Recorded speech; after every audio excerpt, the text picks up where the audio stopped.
আসসালামু আলাইকুম dear viewers, আজকে আপনাদের সামনে অত্যন্ত একটি গুরুত্বপূর্ণ লেসন নিয়ে হাজির হচ্ছি। তো এটি আজকে লেসন 1 দিয়ে শুরু করতে যাচ্ছি। এই যে লেসনটি হচ্ছে টক দিয়ে শুরু হতে যাচ্ছে। হ্যাঁ, এটি অত্যন্ত একটি গুরুত্বপূর্ণ লেসন হতে যাচ্ছে আপনাদের জন্য। তো লেসন নাম্বার 1 এটা আর কি। টক অন দ্য ফোন, ফোনে কথা বলা। Talk to, talk with, speak with, যার হচ্ছে কথা বলা, কারোর সাথে পরামর্শ করা, এটা হতে পারে। Talk about, talk on, talk of, যে কোনো একটা প্রিভিশন আমরা বসাতে পারি, মানে কোনো বিষয়ে কোনো কিছু সম্পর্কে কথাবার্তা বলা। Talk nonsense, talk of obscenities, talk dirty, নোংরা নোংরা কথা বলা, অশ্লীল কাজে বা বাজে বাজে বাজে কথা বলা। Talk a lot of, talk a lot of sense, অনেক জ্ঞানী কথা বলা। আমি ভেবেছিলাম মানে এটা মনে বাজে কথা বলা, তো এত বড় ভুল করলাম কি করে এটা ভাবছিলাম, না এটা সম্পূর্ণ আলাদা একটা শব্দ। টক হচ্ছে আলোচনা করা গুরুত্বপূর্ণ বিষয়।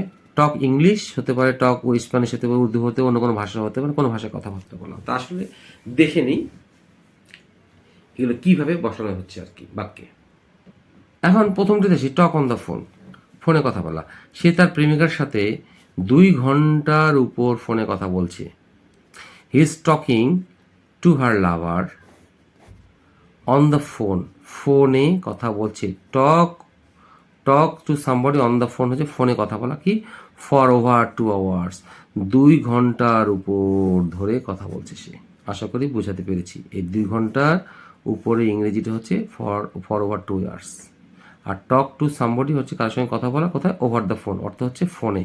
এটা মনে রাখতে হবে আমাদেরকে। আচ্ছা, এখন আসি আমরা টক উইথ, স্পিক উইথ, কার সাথে কথা বলা বা পরামর্শ করা। আচ্ছা, তারা একে অপরের সাথে হেলান দিয়ে আম গাছের ছায়ার নিচে কথা বলছে। আমি কেন বড় বড় সেন্টেন্স লিখি, এখান থেকে অনেক কিছু আপনারা শিখতে পারবেন। দেখেন, লক্ষ্য রাখেন।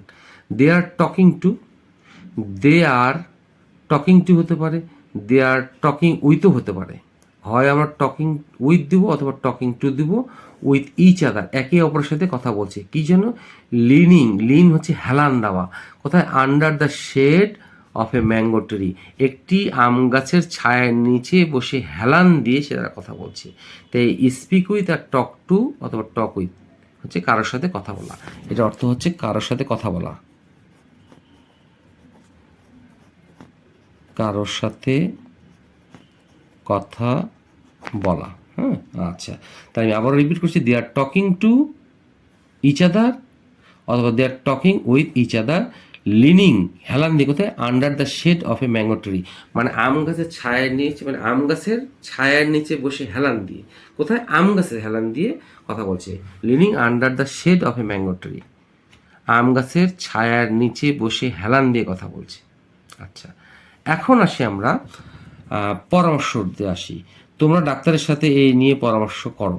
Consult with the doctor about this, এই ডাক্তারের সঙ্গে এই বিষয় নিয়ে পরামর্শ করো। অথবা টক টু ইউর ডক্টর, তোমার ডাক্তারের সঙ্গে কথা বলো রিগার্ডিং দিস। রিগার্ডিং দিস মানে হচ্ছে অ্যাবাউট দিস। অ্যাবাউট দিস হতে পারে, তারপরে বলতে পারি আমরা অ্যাজ টু দিস, এটাও বলতে পারি। হ্যাঁ, এটাও বলতে পারি, হয় এটা বলবো অ্যাজ টু দিস অথবা অ্যাবাউট দিস, এটা বলতে পারি আমরা। এখন আসি আমরা talk of, talk on, talk about. আচ্ছা, যার অর্থ হচ্ছে কোনো সম্পর্কে কারণ কথাবার্তা বলা। তারা যখন একসাথে হয় তারা তাকে নিয়ে কথা বলে। হোয়েন দে গেট টুগেদার, একসাথে হওয়া হচ্ছে, এই গেট মানে হওয়ার, টুগেদার মানে একসাথে হওয়া, এই একসাথে হওয়ার ইংরেজি get together. They talk about you অথবা দে টক অফ ইউ। আশা করি বুঝতে পেরেছি। আচ্ছা, আমরা তোমার বিয়ে নিয়ে কথা বলছি, তাহলে কী হবে? উই আর টকিং অন, এই কোনো বিষয় নিয়ে, অনও হতে পারে, অ্যাবাউট হতে পারে, অফও হতে পারে, কোনো সম্পর্কে কোনো বিষয়ে নিয়ে কথাবার্তা বলা। তো এখানে যেহেতু কোনো তোমার বিয়ে নিয়ে কথাবার্তা বলছি, তাহলে কি we are talking on your marriage, আমরা তোমার বিয়ের নিয়ে কথাবার্তা বলছি, মানে বিয়ের বিষয়ে কথাবার্তা বলছি। আচ্ছা, এখন হচ্ছে নোংরা নোংরা করার কথাবার্তা বলা। টক ননসেন্স, টক অবসেনিটিস, টক ডার্টি, নোংরা কথা বলা। আচ্ছা, নোংরা কথা বলা শুধু এটা নাই, আরও আছে। যেমন সে সব সময় নোংরা কথা বলে। হি টক্স অলওয়েজ টক্স ডার্টি, সে সবসময় কথাবার্তা বলে। এই টক্স ডার্টির আরও অনেক শব্দ আছে, আমি এই নোংরা কথা বলার অনেকগুলো শব্দ দিচ্ছি আমি। সে সবসময় নোংরা কথা বলে, হি অলওয়েজ কি টক্স ডার্টি, যেহেতু থার্ড পার্সন সিঙ্গুলার নাম্বার সেই জন্য ভার্বটাও এস যোগ হয়েছে, টক্স ডার্টি। তাহলে কী হবে দেখেন, সে সবসময় নোংরা কথা বলে, হি অলওয়েজ পাসেস ফিলথি ওয়ার্ডস, এটা হচ্ছে নোংরা কথা বলা। পাসেস লিউড কমেন্ট অথবা passes dirty remarks, passes dirty remarks এটাও হবে। তো এখানে কেন আমি এখানে বেস ওয়ার্ডটা দিয়েছি, যদি আমরা যেহেতু থার্ড পার্সন তাহলে কি বলবো আমরা, he always passes PASSES filthy words, he passes PASSES lewd comment, অথবা হি পাসেস ডার্টি রিমার্কস। এটা আমি বেস ওয়ার্ড দিয়েছি, বেস শব্দ দিয়েছি, এটার অর্থ শুধু হচ্ছে নোংরা কথা বলা। আর সাবজেক্ট হিসেবে আমাদের S/S যোগ হবে।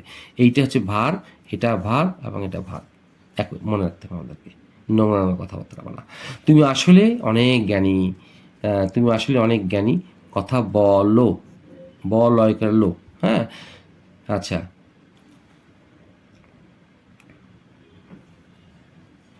তুমি আসলে অনেক জ্ঞানী, কথা বলো, তার মানে you really talk a lot of sense. এই লট অফ সেন্স অর্থ হচ্ছে অনেক জ্ঞানী কথা, অনেক জ্ঞানী কথা।